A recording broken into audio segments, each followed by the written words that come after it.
ఇంత విచ్చలవిడిగా పొద్దున లేస్తానే సూర్యోదయం అయిన వెంటనే సూర్యుడు 6 గంటలకు ఉదయిస్తాడో లేదో నాకు తెలియదు, కానీ మద్యం షాపులు మాత్రం కరెక్ట్గా 6 గంటలకే తాళాలు తెరుస్తూ ఉన్నారు. రాత్రి 1 గంట 2, 3 దాకా కూడా మద్య షాపులు నడుపుతా ఉన్నారు. మద్యం షాపులు ఈ రకంగా మనుషులను తాగిపిస్తూ పోతూ నిజంగా ఎవరైనా ఆడవాళ్ళు ఆ ఏరియాలలో బతకగలుగుతారా? తాగి తూలి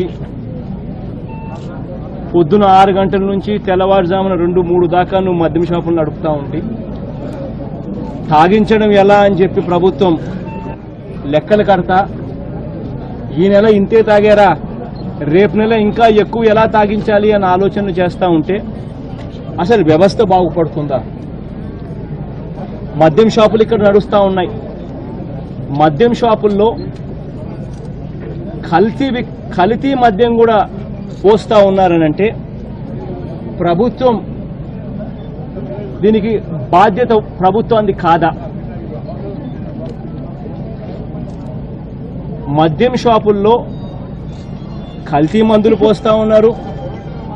మద్యం షాపుల్లో ఎంఆర్పి రేట్ల కన్నా ఎక్కువ రేట్లకు అమ్ముకుంటా ఉన్నారు.